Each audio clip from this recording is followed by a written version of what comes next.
Hello, how are you all doing? Hope everyone's doing well. This is week 4 on the. This is the end of week 4, which is on the build-up to the competition, which is in 4 weeks, 4 or 5 weeks time. 5 weeks time. 5 weeks time. Yeah, 5 weeks time. Well, that's what I can breathe a sigh of relief. No, it might be 4 weeks time. Hang on. Week 4. Give me a second.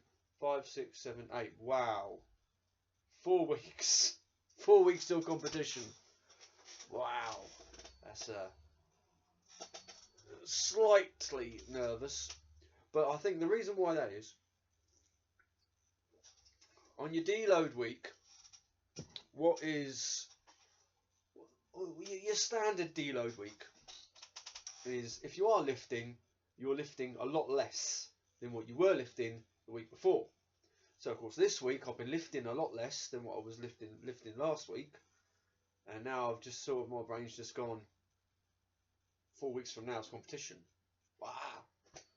But on the heavy weeks, the 3 heavy weeks prior to the deload week, I've been feeling pretty good. The deadlift is, as again, well, while I'm still not actually deadlifting on an axle bar, and like I say, I've got these things, which obviously do make my barbell a lot thicker to hold on to. So I'm having to, hopefully, the awkwardness of that will play over when it's an actual axle I've got to wrap my hands around.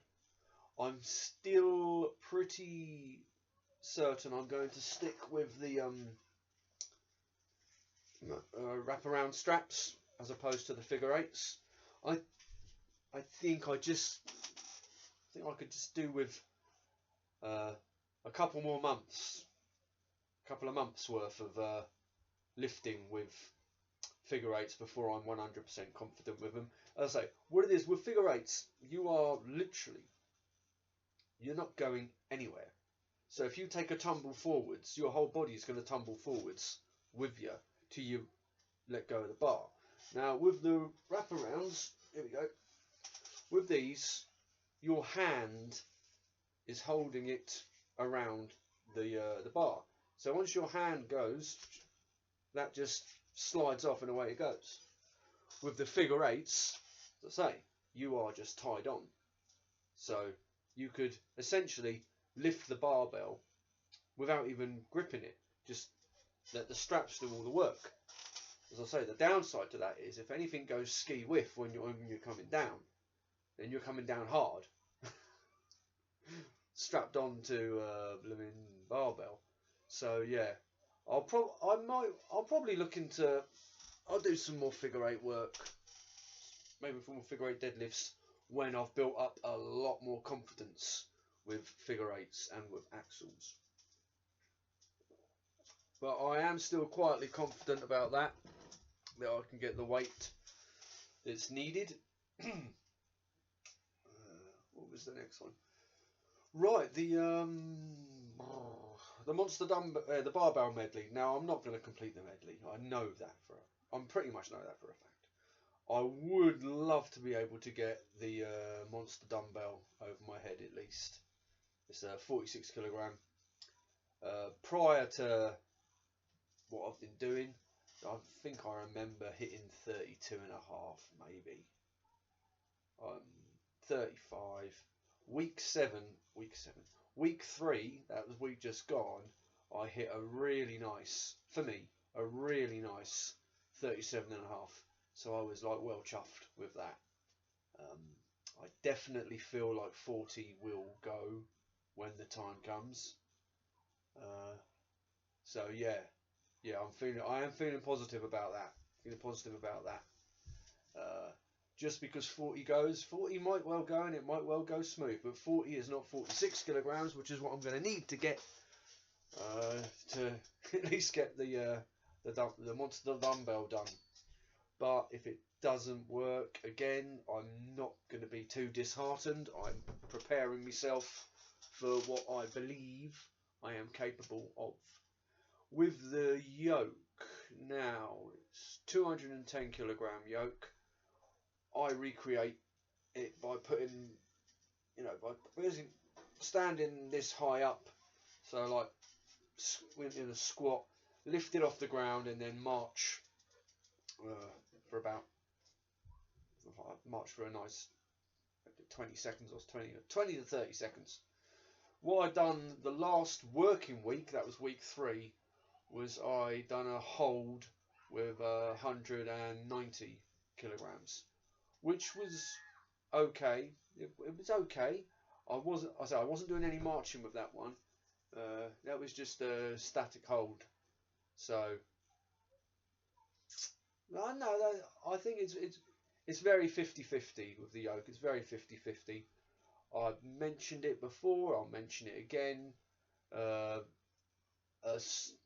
pretty famous strongman has had a thing about overtraining, or not training too much with yokes because of how taxing it is on your CNS. So I've been a little bit niggly about that. That said, what we've got, we've got 3 working weeks to go before the other deload. So I'm probably going. I'll probably do maybe marching. See how I march on 180 on the day on week 1, and do 190 on week 2, week 3, 200 possibly. I mean, I know. Well, we'll see. We'll see. It'll be around about that. I might well not actually try 210 on my back until I get to the competition and we give it a go. That said, I might well just to see if I can stand up with 210. Do that on week 3. I think that's probably how it's going to work out. That's probably how it's going to play out. Yeah. Right. Sandbag tosses. Obviously, I've still got no sandbags. So I've been using a 20 kilogram kettlebell, and 20 kilos. That's heavier than any of the heaviest bag that's being tossed up. So at the moment, mostly I'm recreating the movements from from the floor of explosive jumping up, really hoiking it through and wrecking up there. Obviously, though, between now, I'm not going to be able to recreate that over the next 4 weeks. I doubt it. I doubt between the next 4 weeks I'm going to have a chance to do a successful recreation of a sandbag toss, because money is really tight at the moment. The housing issues still there. A lot of things are just sort of wiring around upstairs at the moment, to be perfectly honest. And then, of course, there is the finishes off with a stone run. Now, originally, I did believe that the height for the lightest stone was 5 foot. It turns out it isn't that. It's a little bit smaller, which is helpful for me. Again, like I said, the stones go up 60, 70, 80, 90 and a ton. The 60, the 70 and the 80 I think are probably going to be pretty okay. Like I said, I don't have a stone. I've never lifted a stone, but I do have a pretty large sandbag, so I've been doing that. I think the newest thing for me is going to be if I use tacky. Because I've never done that before, and from what I've heard, it's a bastard to get off once it's on. But I've got some proper like tacky remover stuff for it. I've got to do my patch test with it at one point as well, so I know I'm not allergic to anything of it. I mean, I would possibly just do the run without tacky, just go hard and heavy with chalk. Assuming I'm not the first person to ever touch the stones, I dare say the stones aren't going to be 100% clean, so there might be a touch of tacky left on there from previous competitors anyway. But we'll see. Or if I do go, I mean, I won't go crazy. They say with tacky, they do say don't go crazy. So, but I might just go extra sensitive with it. Anyway, I've had the deload.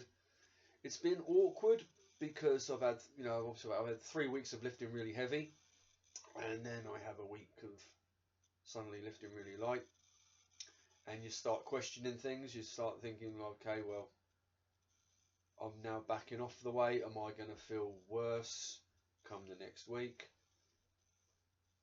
But that's just, I think it is odd to have a deload after only 3 weeks, but where I had pretty much an 8-week camp to do. What I didn't want to do was do 7 months.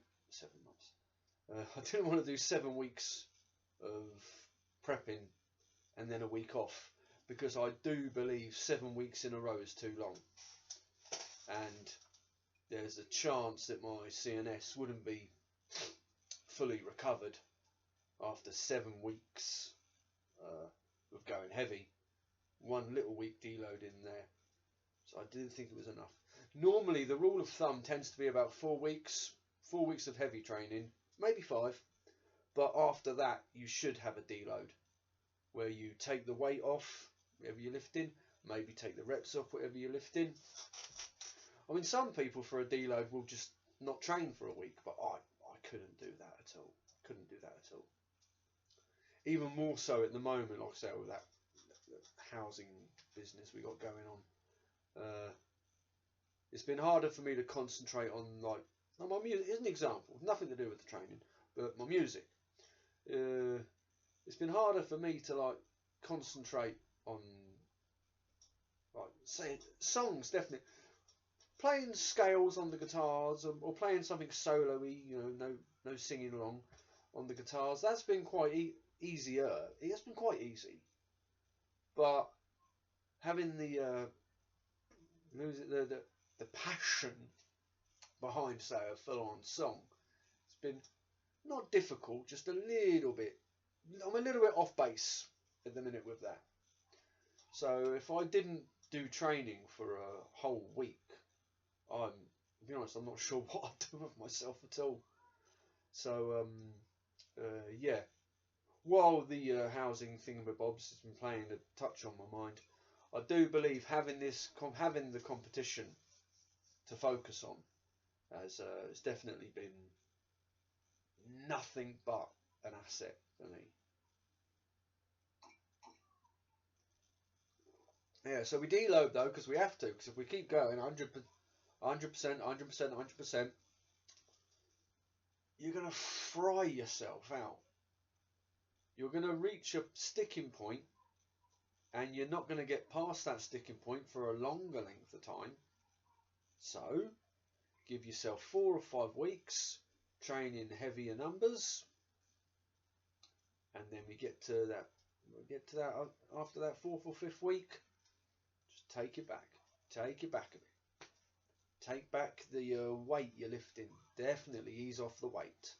Maybe as well ease off on the reps. It depends. If your program has a high rep count, for example, let's say you're doing 5 reps. 5 reps? No, hang on. Sets. A set count.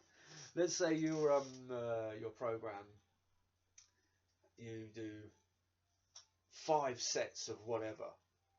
When deload week comes along, take off the weight. Definitely take off the weight. I don't care how strong you feel. Definitely take off the weight. Even by a bit. If you're like, there's no way I'm going to deadlift lighter than this, fine. But as long as what you're deadlifting is lighter than what you were deadlifting the week before, that'll do it. But again, like I say, if you're high volume in terms of the amount of sets you do, take off a couple of sets. If you're doing 5 sets of something, you can come deload, you can afford to lose 2 sets. Your body will thank you for it.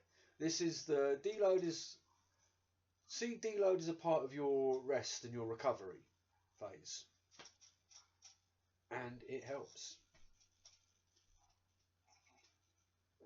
I know the last video was probably longer ago than I wanted it to be. It's been we're in the Easter holidays over here in the UK at the moment, so I got the first week off, but I had to work the second one, and it's been up of a week today. Yesterday was a frightmare of a day, absolute frightmare. You know, Good Friday, you're thinking, oh, I don't know. I said to one of the girls I work with at work, I'm one of the older members of staff.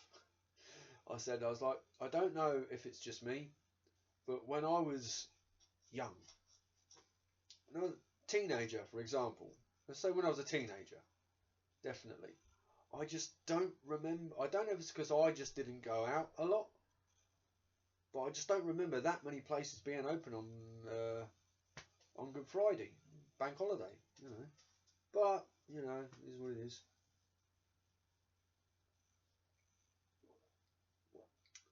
What it was a horrible day at the office, ladies and gentlemen.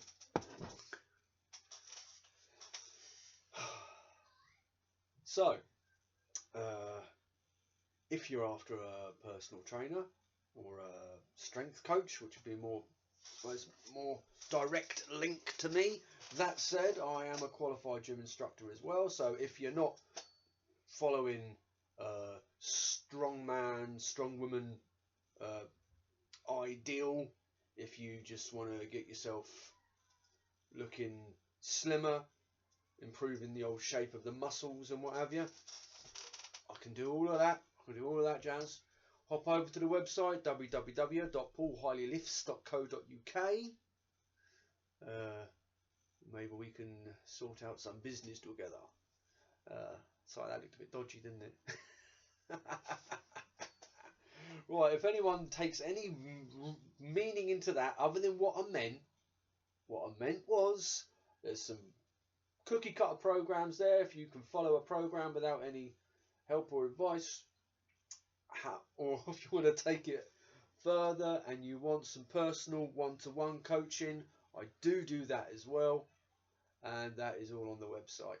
And if you sat through this, thank you very much, and if you wouldn't mind liking, subscribing, maybe clicking the bell notification thing, and you'll get updated whenever the videos get uploaded. So there we go. Right, in the meantime, keep strong, keep happy, keep healthy, and I'll speak to you all later. Ta-da.